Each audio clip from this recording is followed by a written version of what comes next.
नमस्कार दोस्तों।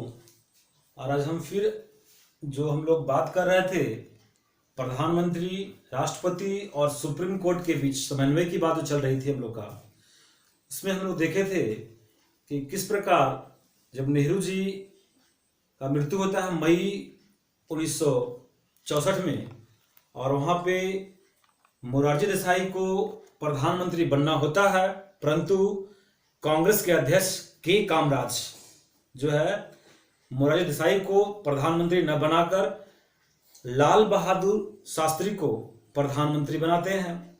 और जब ताशकंद समझौता के दिन उसी रात में 11 जनवरी 1966 को संदिग्ध परिस्थिति में लाल बहादुर शास्त्री का मृत्यु होता है, तो वहाँ पर फिर एक बार ऐसा लगता है कि अब जो है प्रधानमंत्री मोरारजी देसाई बनेंगे, परंतु वहाँ पर भी ऐसा नहीं होता है।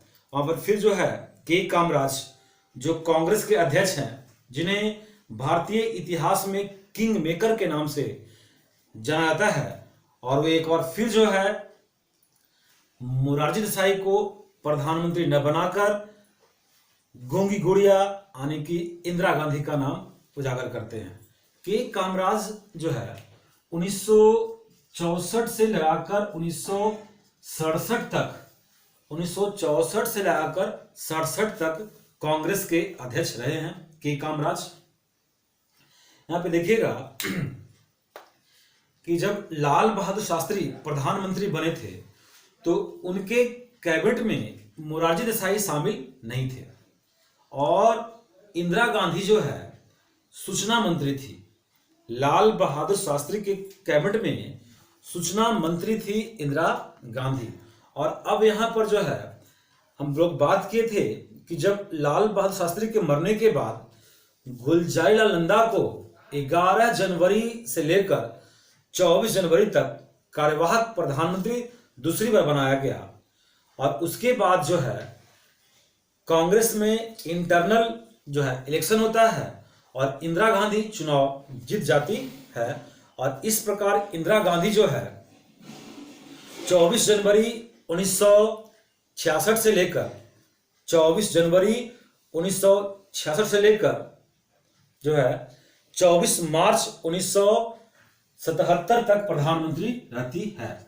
24 जनवरी 1966 से लेकर 24 मार्च 1977 तक जो है प्रधानमंत्री रहती है, और फिर एक बार जो है प्रधानमंत्री बनती है, दूसरी बार बनती है। और ये जो है 14 जनवरी 1980 से लेकर 14 जनवरी 1980 से लेकर 31 अक्टूबर 1984 तक प्रधानमंत्री के पद पे रहती है। 31 अक्टूबर 1984 तक प्रधानमंत्री के पद पे रहती है।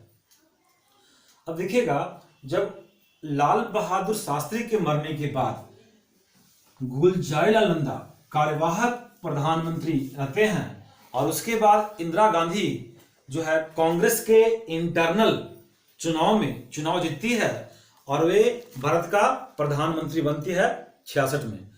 तो 66 में प्रधानमंत्री बनती है।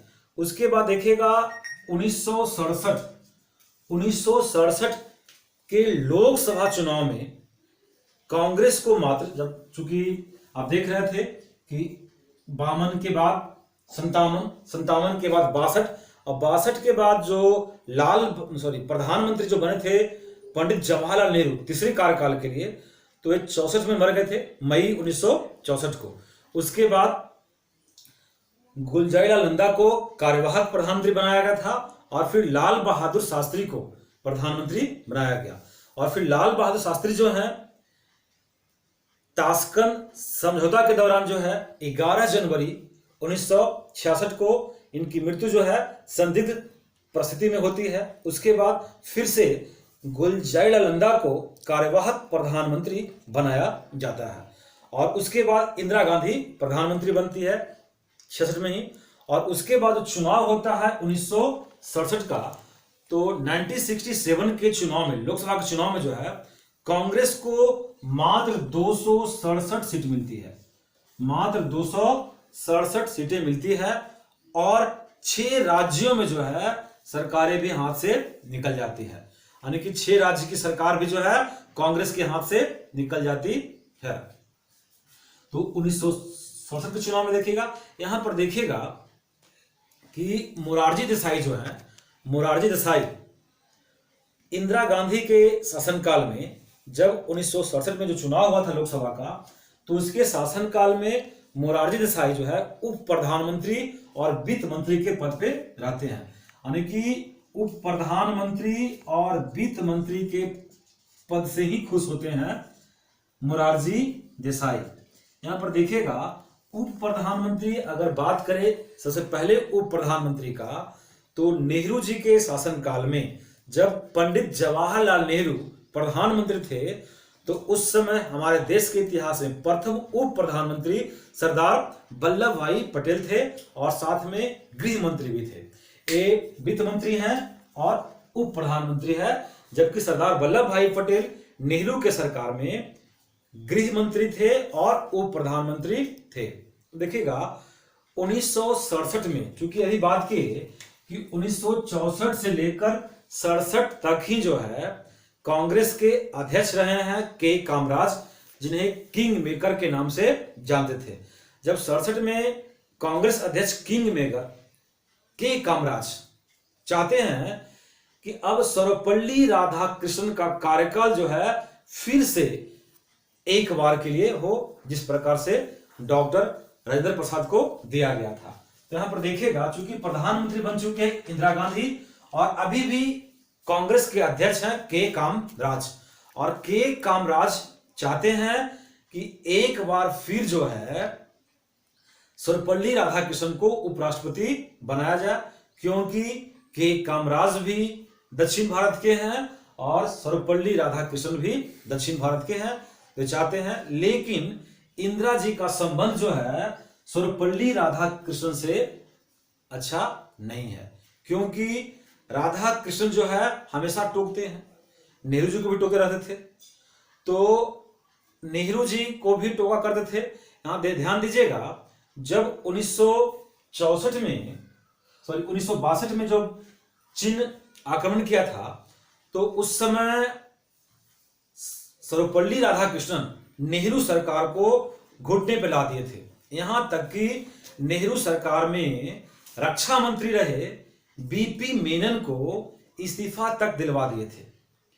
तो सर्वपल्ली राधाकृष्णन जो है नेहरू जी को भी काफी तंग किया करते थे, तो इंदिरा गांधी को भी लगा कि ये हमेशा टोकते हैं और कुछ न कुछ जो है कहीं ना कहीं से हमारा हाथ बनता है, इसलिए इंदिरा गांधी यहां पे एक चाल चलती है और माइनॉरिटी यानी कि अल्पसंख्यक को चुनती है और अल्पसंख्यक समाज से एक राष्ट्रपति का उम्मीदवार बनाती है। इनका नाम है डॉक्टर जाकिर हुसैन, जो कि उस समय उपराष्ट्रपति थे। डॉक्टर जाकिर हुसैन का नाम लाती है और डॉक्टर जाकिर हुसैन को राष्ट्रपति का उम्मीदवार बनाती है। डॉक्टर जाकिर हुसैन शिक्षाविद भी हैं और इनका कार्यकाल जो रहा वो इंदिरा गांधी के अनुकूल रहा, कभी भी इंदिरा गांधी के साथ टोकटाक नहीं किए। इंदिरा गांधी चाह रही थी कि अपनी लोकप्रियता किस प्रकार बढ़ाएं। वह जानती थी कि अगर लोकतंत्र में आगे बढ़ना है तो गरीबों को जितना होगा, इसलिए इंदिरा गांधी देखिए क्या करती है। इंदिरा गांधी गरीबी हटाओ का नारा देती है, गरीबी हटाओ का नारा देती है, गरीबी हटाओ। उसके बाद देखिएगा ये बैंकों का राष्ट्रीयकरण करवाती है, बैंकों का राष्ट्रीयकरण।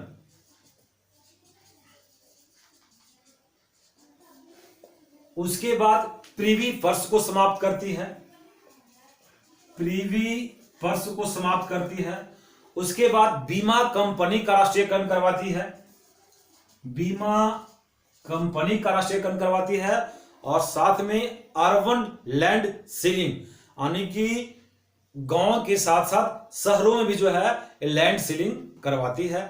तो यहां पर देखिएगा कि इंदिरा गांधी इन कामों में इंदिरा गांधी को किस प्रकार सुप्रीम कोर्ट और किस प्रकार राष्ट्रपति का साथ मिला नहीं मिला, इसी को आगे हम और करेंगे।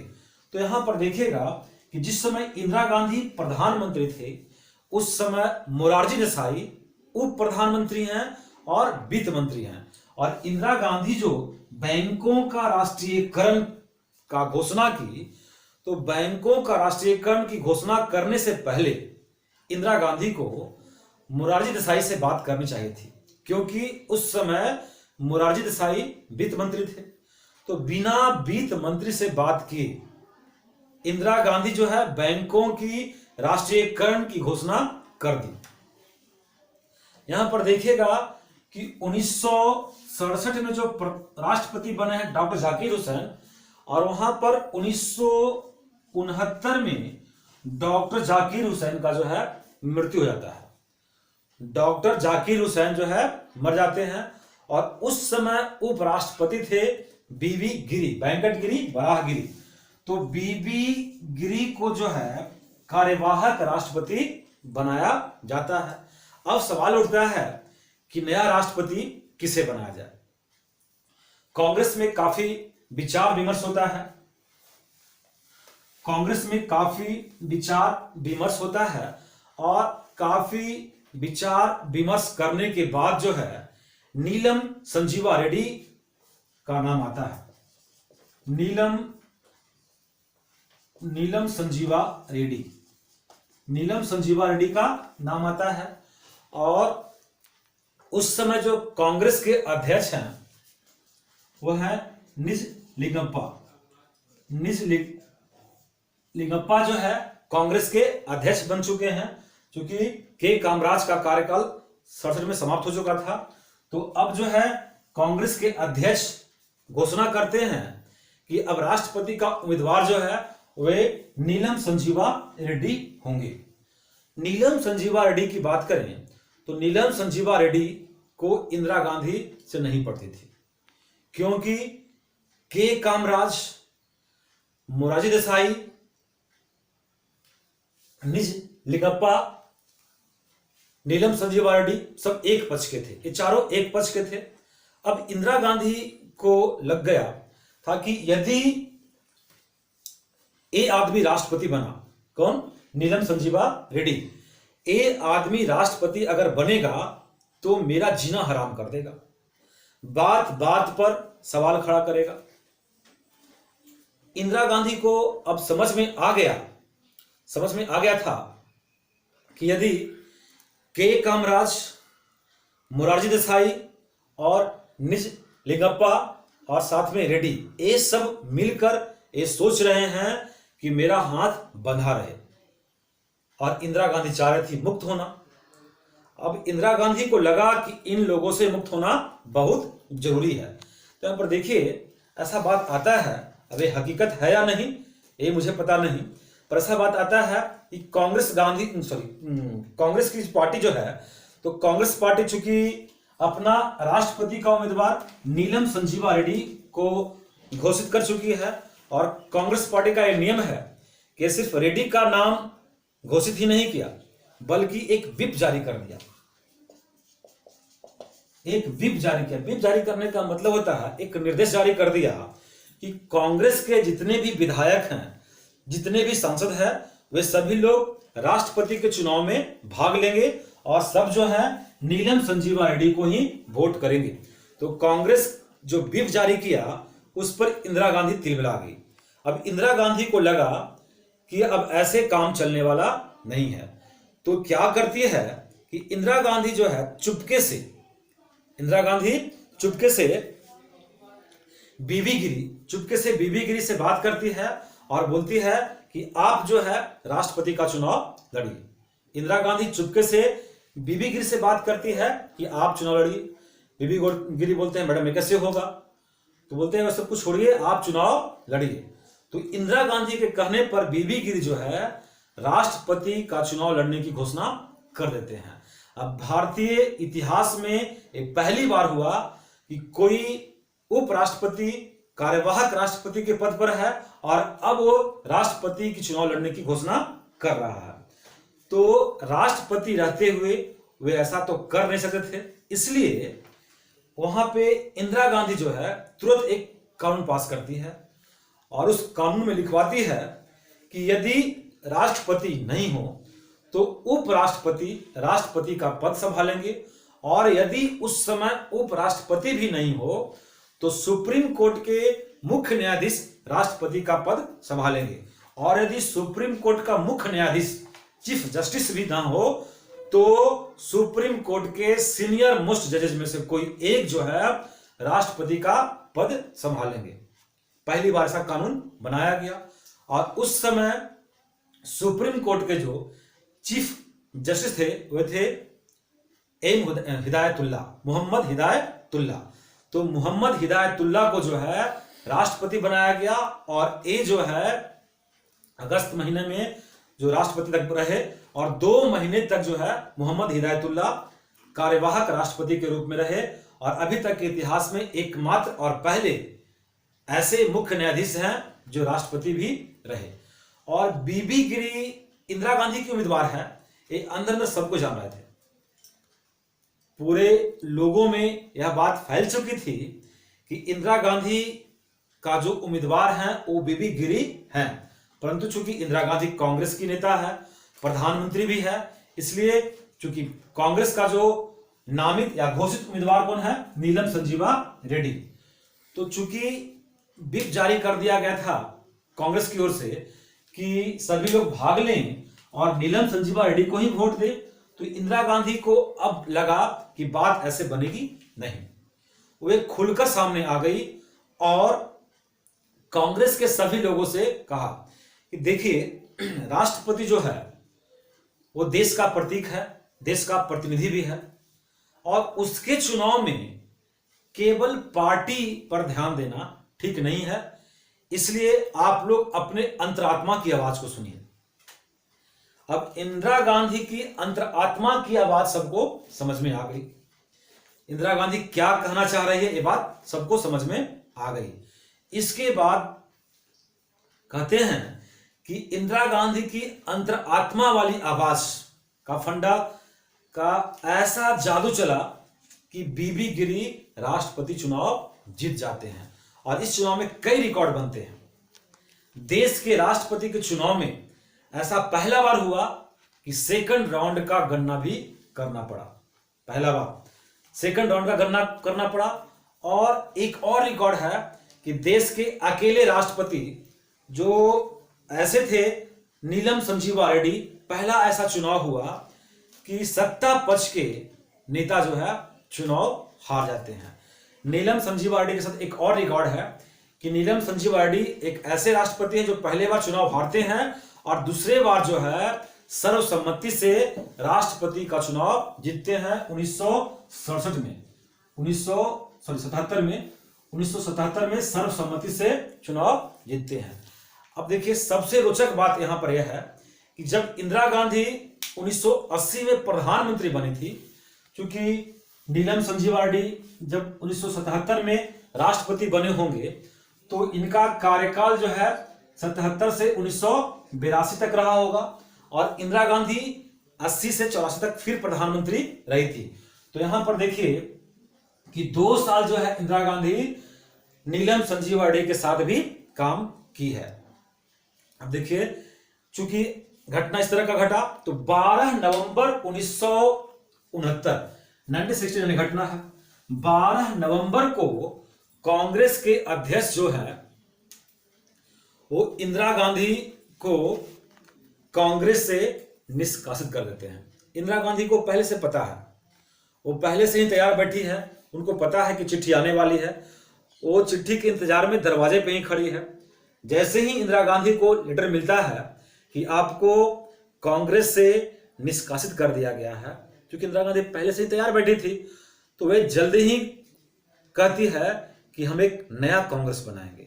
और यहां पर कांग्रेस जो है 2 भागों में बढ़ जाता है। यहां पर कांग्रेस जो है 2 भागों में बढ़ता है। घटना है 12 नवंबर 1969 का, जब राष्ट्रपति के चुनाव में इंदिरा गांधी खुलकर सामने आई थी और अपनी पार्टी के उम्मीदवार नीलम संजीवा रेड्डी को चुनाव हरवाती है और बीवी गिरी, वेंकट गिरी, वराह गिरी को चुनाव जितवाती है। तो यहां पर देखिए कांग्रेस दो भागों में बढ़ जाता है, एक INCR, एक INCO। एक है INCR और एक है INCO। तो INCR जो है ये है नई कांग्रेस, ये है नई कांग्रेस, और INCO जो है ये है पुरानी कांग्रेस।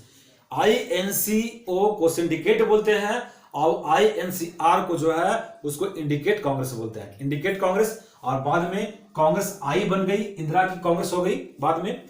अब सवाल था कि इंदिरा गांधी PM कैसे रहेगी, क्योंकि पार्टी दो भागों में बढ़ चुकी है, तो इंदिरा गांधी PM कैसे रहेगी।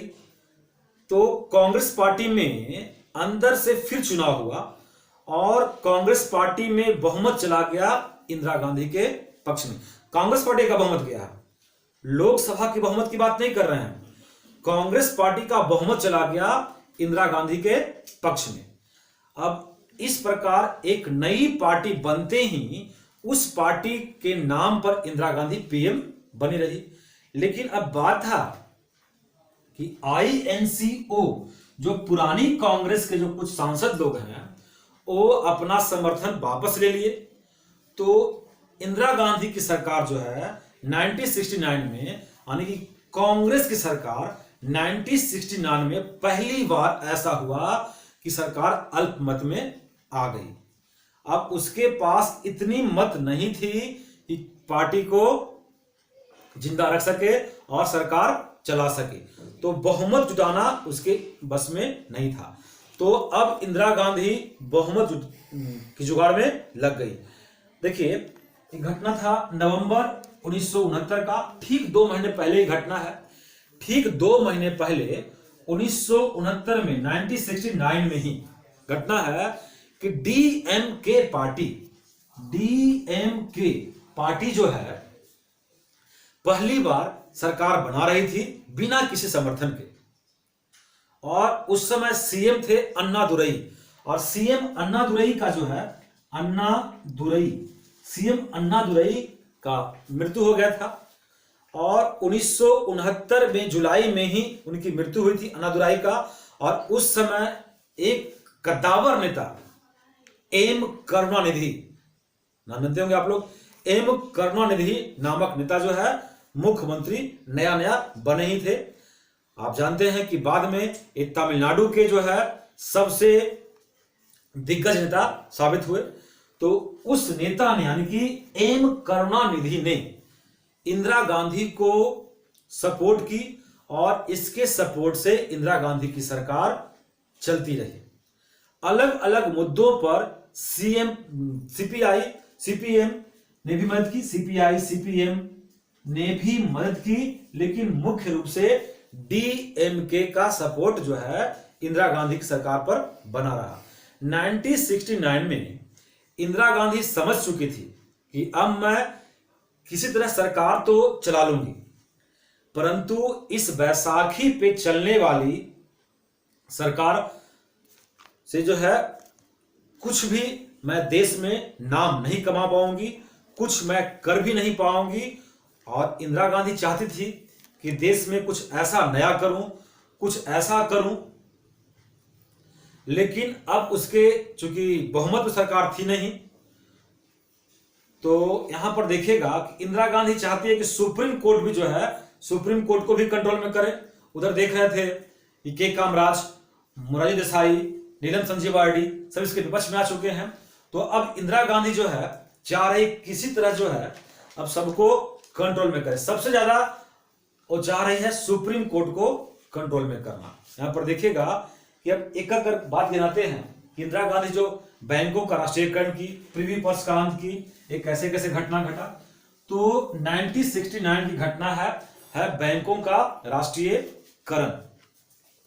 1969 इसमें बैंकों का राष्ट्रीयकरण देखिएगा।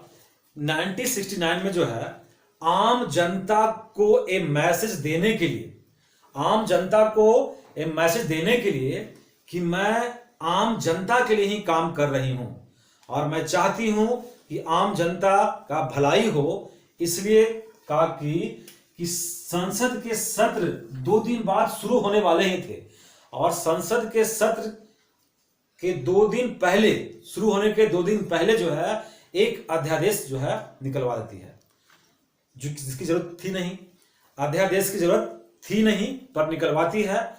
और देश के 14 बड़े बैंकों का, जिसका जमा पूंजी 50 करोड़ है, उसका जो है राष्ट्रीयकरण जो है एक झटके में करवा देती है। अब इस कानून में एक बात लिखी हुई थी,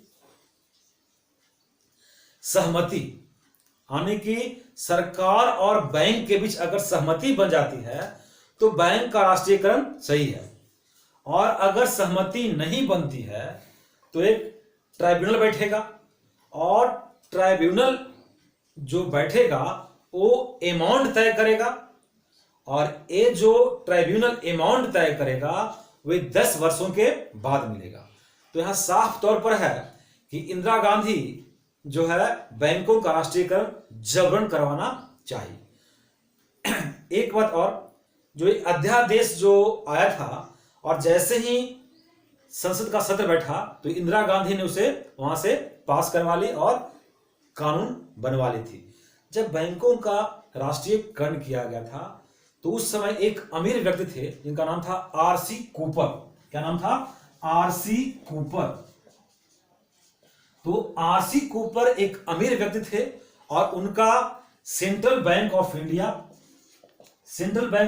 और बैंक ऑफ बड़ौदा में अच्छी खासी रकम थी और इनकी जो है हिस्सेदारी थी बैंक ऑफ बड़ौदा और सेंट्रल बैंक ऑफ इंडिया में, और 14 बैंकों में एक 2 बैंक भी शामिल थे जिसका राष्ट्रीयकरण किया गया था। अब आरसी कूपर जो है सुप्रीम कोर्ट पहुंचते हैं और वहां पर ये बोलते हैं कि ये जो अध्यादेश है, ये अध्यादेश जो है सही नहीं है। लेकिन वहां पर सुप्रीम कोर्ट बोलता है कि चलिए ये अध्यादेश नहीं है, क्योंकि जैसे ही संसद का सत्र शुरू हुआ था तो इस अध्यादेश को जो है इंदिरा गांधी पास करवा ली थी। आगे बोलते हैं कंपनसेशन देने का प्रावधान गलत है। फिर समानता का अधिकार का तर्क देते हैं कि समानता का अधिकार बाकी बैंकों के साथ नहीं किए, सीबीआई और बीओबी के साथ क्यों किए, सेंट्रल बैंक ऑफ इंडिया और बैंक ऑफ बड़ौदा के साथ ही क्यों किए, बाकी बैंकों के साथ ऐसा क्यों नहीं किए। तो आरसी कूपर जो है यहां पर सुप्रीम कोर्ट पहुंचते हैं। अब देखिएगा यहां पर जो है 11 जजों का बेंच बैठता है, 11 जजों का बेंच बैठता है और 10-1 के बहुमत से बैंकों का राष्ट्रीयकरण का फैसला जो है खारिज कर दिया गया। 10-1 से ये आरसी कूपर जब सुप्रीम कोर्ट पहुंचे तो बैंकों के राष्ट्रीयकरण का जो फैसला था 11 जजों का बेंच जो है, 11 जजों का बेंच 10-1 से इस फैसला को खारिज कर देता है। इसके 10-1 से जो फैसला खारिज हुआ है, इसमें जो राष्ट्रीय बैंकों के राष्ट्रीयकरण का जो फैसला खारिज हुआ 10-1 से, एक दूसरा झटका लगा इंदिरा गांधी को। पहला झटका था गोलकनाथ वाला मामला में, जिस समय सुप्रीम कोर्ट जो है पहले के सभी निर्णय को पलटते हुए इस बात को कहा सुप्रीम कोर्ट कि अनुच्छेद 368 भी जो है अनुच्छेद 13 के अंडर में है। यानी कि देखिएगा, समझिए इस तरह से, ये है अनुच्छेद 13 और इसके अंदर मिला दिया 368 को। यानी अगर 368 के तहत संविधान का संशोधन होता है तो अनुच्छेद 13 के अंदर में जो कानून का परिभाषा है लॉ का, उसके अंदर में आएगा। तो इंदिरा गांधी का पहला झटका लगा था गोलकनाथ वाले मामला में, और दूसरा झटका लगा यहां पर बैंकों का राष्ट्रीयकरण का मामला जो है 11 जजों का बेंच जो है 10-1 से खारिज कर दिया। सुप्रीम कोर्ट का फैसला आया, जिसका संपत्ति छीनेगा उसको कंपनसेशन यानी कि नुकसान का भरपाई जो है करना होगा, देना होगा, ऐसा कहा गया। अब गरीब देश का सरकार के पास इतना पैसा कहां से आए कि हर अमीर आदमी को जमीन खरीदे पैसा देकर और फिर उस जमीन को गरीब में बांटे। क्योंकि सरकार एक गरीब थी, उसके पास इतना पूंजी नहीं है, इतना संपत्ति नहीं है कि हर अमीर का जमीन खरीद के और तब उस जमीन को गरीब के बीच में बांटे। तो ऐसा संभव भी नहीं था। जो यहां पर 10-1 से जो फैसला हुआ था बैंकों के राष्ट्रीयकरण का, उसमें एक व्यक्ति जो सरकार के पक्ष में थे वो थे A.N. रे, अजितनाथ रे। A.N. रे, अजितनाथ रे थे। इनका मानना था कि सरकार ठीक कर रही है। बाकी 10 जजों का कहना था कि सरकार का एक कदम सही नहीं है। बाद में देखेंगे A.N. रे के बारे में कि इनको इंदिरा गांधी से क्या सपोर्ट मिलता है, जो इंदिरा गांधी सरकार के पक्ष में थे। तो इस प्रकार बैंकों के राष्ट्रीयकरण में इंदिरा गांधी को बड़ा झटका लगा और वो तिलमिला गई और सुप्रीम कोर्ट के पीछे लाठी लेकर पड़ गई। एक वकील थे जिनका नाम है नानी पालखीवाला। एक वकील है नानी पालखीवाला। इस केस के वकील थे और इस केस से लेकर प्रिव्यू पर्स के मामले में, मिनर्वा मिल्स के मामले में, केशवंत भारती के मामले में, सभी में एक ही वकील है नानी पालखीवाला। और नानी पालखीवाला ने सरकार को नाको चने चबा दिया। एक ही मात्र वकील नानी पालखीवाला। तो आगे देखिएगा प्रिवी पर्स का जो मामला है, तो आगे बात करेंगे प्रिवी पर्स के बारे में जो कि आया 1970 में। Privy purse 1970। प्रिवी पर्स देखिए, आप समझिए प्रिवी पर्स है क्या। जब भारत आजाद हुआ था तो उस समय बहुत सारे रियासतें थी जो सरदार वल्लभ भाई पटेल और बीपी मेन की प्रयास से जो है भारत में मिल गई थी। और उनके साथ देसी रियासतों के साथ जो है 2 बार समझौते किए गए थे। 2 बार किए गए थे समझौते। पहले 1947 में जब देश आजाद हुआ तो उनके साथ समझौता हुआ। 1947 में देसी रियासतों के साथ 3 बातें कही गई। मुद्रा, अंतरराष्ट्रीय संबंध और डिफेंस हमारा होगा, बाकी सब कुछ आपका होगा। जो 1947 में पहली बार जो देसी रियासत से समझौता किया गया उसमें शर्त रखा गया डिफेंस हमारा होगा, अंतरराष्ट्रीय संबंध हमारा होगा और मुद्रा हमारा होगा, बाकी सब आपका होगा। दूसरा समझौता किया गया 1949 में, जिस समय संविधान लागू हो रहा था। उस समय देसी रियासतों से कहा गया कि अब जो है सब कुछ भूलकर आप पूरी तरह से भारत में शामिल हो जाइए। सब कुछ भूलकर पूरी तरह से भारत में शामिल हो जाइए। और इन समझौतों में बदले यह तय हुआ था कि उनको कुछ पैसे प्रति माह मिलेंगे, खर्च निकालने के लिए मिलेंगे। और इन खर्चों को पूरा करने के लिए जो भारत सरकार द्वारा प्रति माह जो पैसे देने की बात कही गई थी उसे ही प्रिवी पर्स कहा जाता था। चूंकि इनके साथ 2 बार समझौता हुआ, एक 1947 में और एक 1950 में। पहली बार तो कहा गया था कि मुद्रा, अंतरराष्ट्रीय संबंध और डिफेंस मेरा होगा, बाकी सब कुछ आपका है। दूसरी बार जब संविधान लागू हो रहा था और उस समय जो समझौता किया गया उसमें कहा गया कि सब कुछ भूलकर आप पूरी तरह से भारत में मिल जाइए, शामिल हो जाइए। लेकिन इन समझौते के उपरांत जो शर्तें रखी गई थी उसमें कहा गया था कि आपको खर्च पूरा करने के लिए सरकार द्वारा प्रति माह कुछ पैसे दिए जाएंगे, उसी को बोलते हैं प्रिवी पर्स। इसके अलावा उपाधियां मिलेगी, सम्मान मिलेगा। कुछ राजाओं को तो तोपों की सलामी भी दी जाती थी। कुछ राजाओं को तोपों की सलामी भी दी जाती थी। देखिएगा इस संदर्भ में कुछ अनुच्छेद देखिएगा जो प्रिवी पर्स के संबंध में कुछ अनुच्छेद हैं। कहां से इनको मिल रहा है प्रिवी पर्स। तो इस संदर्भ में, प्रिवी पर्स के संदर्भ में सबसे पहला अनुच्छेद है अनुच्छेद 291, 291, अनुच्छेद 291। उसके बाद अनुच्छेद 362, अनुच्छेद 362, उसके अनुच्छेद 366 का 22वां भाग। ये 3 अनुच्छेद जो है ये देसी रियासतों से संबंधित है। तो सबसे पहले बात करते हैं अनुच्छेद 291 का। अनुच्छेद 291 में क्या है? इसमें है कि देसी रियासतों के राजाओं को प्रिवी पर्स मिलेंगे और उन पर टैक्स भी नहीं लगेगा, उन पर टैक्स भी नहीं लगेगा।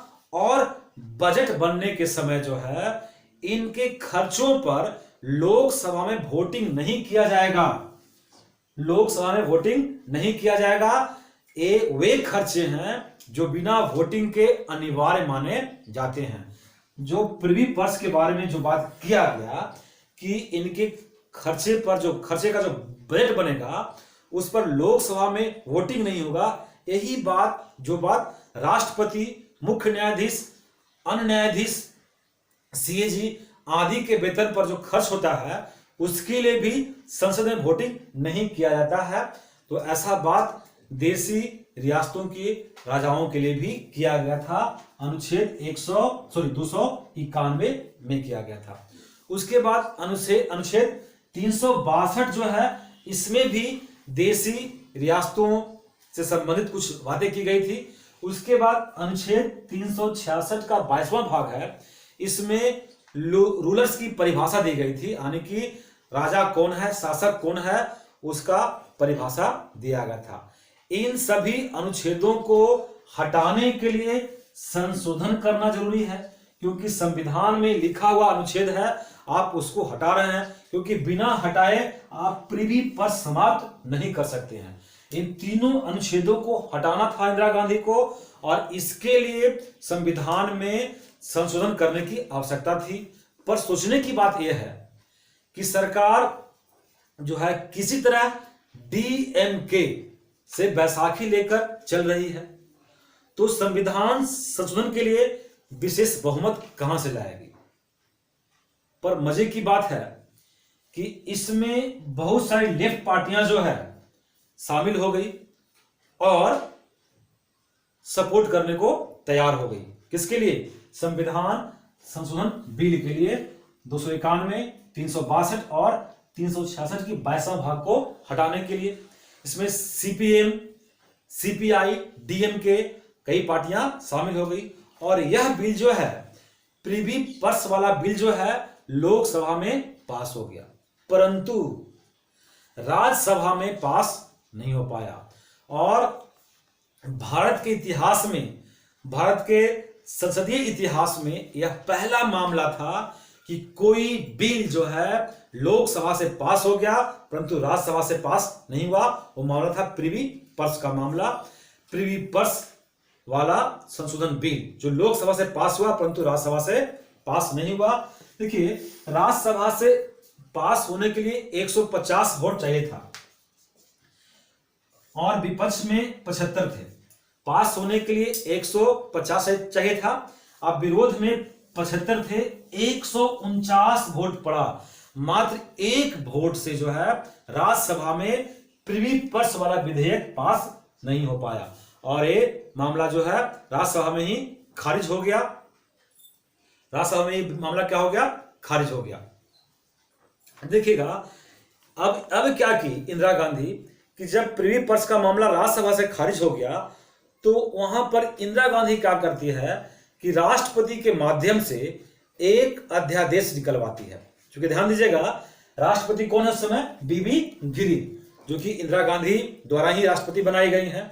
तो राष्ट्रपति के मार्फत से एक अध्यादेश जारी करवाती है, और अनुच्छेद 366 का जो 22वां भाग में जो परिभाषा दिया गया है रूलर शासकों का, वो परिभाषा को वहां से हटा देती है।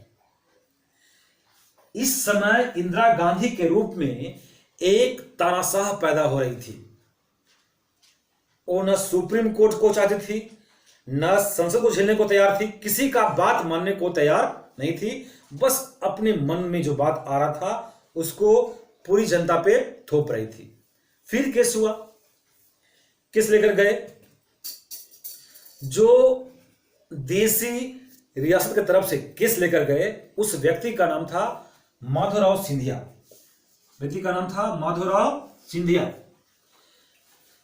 माधवराव सिंधिया बाद में कांग्रेस के नेता बने, लेकिन जिस समय केस हुआ था उस समय वो कांग्रेस के नेता नहीं थे।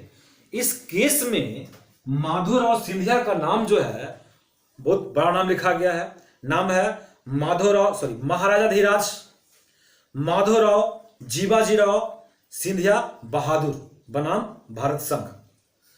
महाराजाधिराज माधवराव जीवाजीराव सिंधिया बहादुर बनाम भारत संघ। इस केस में सुप्रीम कोर्ट पूरे बहुमत से माना कि ये सरकार गलती है, बदतमीजी कर रही है और इस अध्यादेश को खारिज कर दिया गया।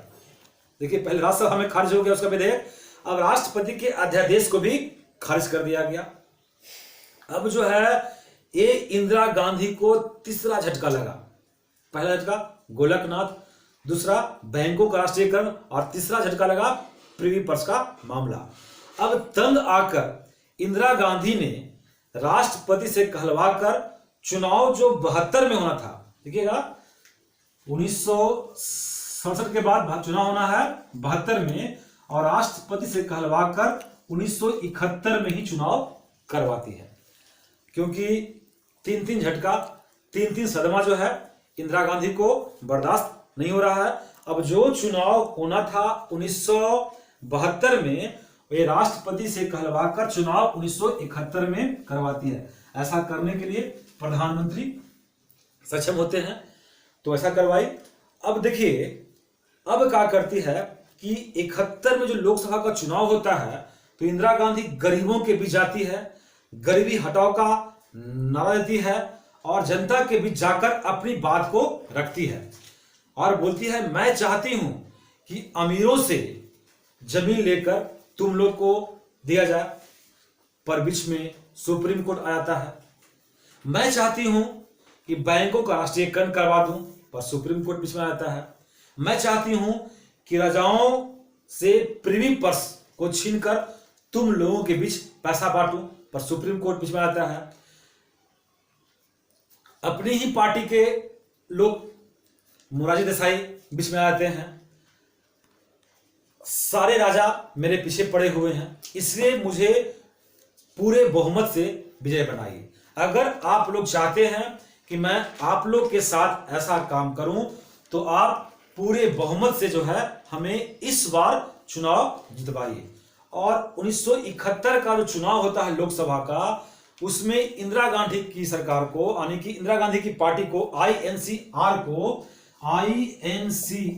को प्रचंड बहुमत मिलती है और उस समय उसे लोकसभा में 352 सीटें मिलती है। 352 सीटें मिलती है इंदिरा गांधी को। और आईएनसीओ जो पुरानी कांग्रेस है, आईएनसीओ जो मोरारजी देसाई के कामराज वाला जो कांग्रेस है, उसको मात्र 16 सीटें मिलती है। मात्र 16 सीटें मिलती है। अब इस चुनाव में 1971 के लोकसभा के चुनाव में गरीबी हटाओ के नारा के कारण और बहुत सारे अथक प्रयास के बाद जो है इंदिरा गांधी को जो है प्रचंड बहुमत मिलती है। इस चुनाव में कई राजे लोग चुनाव लड़े हैं। इस चुनाव में कई राजे लोग भी चुनाव लड़े हैं, जिसमें माधवराव सिंधिया की मां विजय राजे सिंधिया, ये दोनों चुनाव तो जीत जाते हैं, परंतु कई राजा चुनाव हार जाते हैं। जिसमें एक देखिए गुड़गांव है, गुड़गांव के पास एक पटौदी था। तो पटौदी के नवाब हुआ करते थे मंसूर अली खां पटौदी, सैफ अली खान के पिताजी हैं। तो मंसूर अली खां पटौदी जो है गुड़गांव लोकसभा से चुनाव लड़े थे और उस चुनाव में मंसूर अली खां पटौदी को 5% से भी कम वोट मिलता है, क्योंकि जनता राजाओं को नकार दी थी और इंदिरा गांधी को अपनाई थी। और इस प्रकार जो है इंदिरा गांधी को प्रचंड बहुमत मिलता है और उस समय कई राज्यों में भी कांग्रेस का, इंदिरा गांधी के कांग्रेस का ही सरकार बनता है। अब जो है इंदिरा गांधी चुन चुनकर हिसाब बराबर करना शुरू करती है। अब उसको चिंता थोड़ा सा है भी, तो चिंता अमेरिका का है, और इधर जो है पाकिस्तान बांग्लादेश को परेशान कर रखा है, ये चिंता है। परंतु इनको, इंदिरा गांधी को अब बहुमत मिली है, पिताजी वाला बहुमत। जिस प्रकार नेहरू जी को बहुमत मिला करता था, उस तरह का बहुमत जो है अब इंदिरा गांधी को मिला है। अब इंदिरा गांधी जो है सारे हिसाब जो है चुन चुनकर पूरा करेगी, चाहे वो बैंकों का राष्ट्रीयकरण हो, प्रिवी पर्स का मामला हो, लैंड रिफॉर्म्स का मामला हो, सारा हिसाब चुन चुनकर पूरा करेगी। और किस प्रकार जो है पुनः जो है इंदिरा गांधी बैंकों का राष्ट्रीयकरण का मामला लेकर आती है, प्रिवी पर्स का मामला लेकर आती है, इसके लिए हम अगले वीडियो में बात करेंगे। तब तक के लिए थैंक यू, धन्यवाद।